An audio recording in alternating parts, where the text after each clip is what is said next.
Party আসলে আমার সাথে তো এটি যেটি করেছে এটি অন্যায্য। ন্যায্যতার হিস্সা তারা কিভাবে বুঝিয়ে দেবে এটি একমাত্র তারাই জানে। এনসিপি থেকে বহিষ্কার হয়ে মাহিনের বিস্ফোরক মন্তব্য। ঢাকা বিশ্ববিদ্যালয় কেন্দ্রীয় ছাত্র সংসদ ডাকসু নির্বাচনে সাধারণ সম্পাদক জিএস পদে মনোনয়ন নেয়ার পর জাতীয় নাগরিক পার্টি এনসিপি থেকে বহিষ্কার হয়েছেন মাহিন সরকার। এনসিপির যুগ্ম সদস্য সচিব ছিলেন তিনি।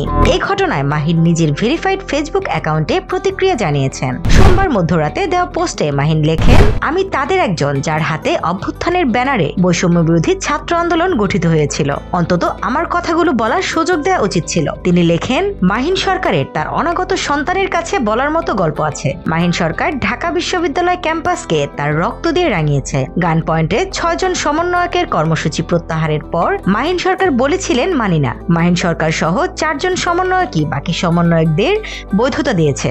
মাহিন সরকার পিলখানা হত্যাকাণ্ডের প্রেক্ষিতে ন্যায় বিচারে মাঠে নেমেছিল, কেউ আসেননি পাশে। আজকে কোনো কারণ দর্শানো নোটিশ ছাড়াই বহিষ্কার করে দিলেন। আত্মপক্ষ সমর্থনের সুযোগ নিয়ে মাহিন আরো লেখেন, যদি গুরুতর আর্থিক অনিয়ম কিংবা চারিত্রিক কোনো সমস্যার মতো অভিযোগ থাকে তারপরও সংগঠন সমূহে আত্মপক্ষ সমর্থনের সুযোগ দেওয়া হয়। আমি সে সুযোগও পাইনি।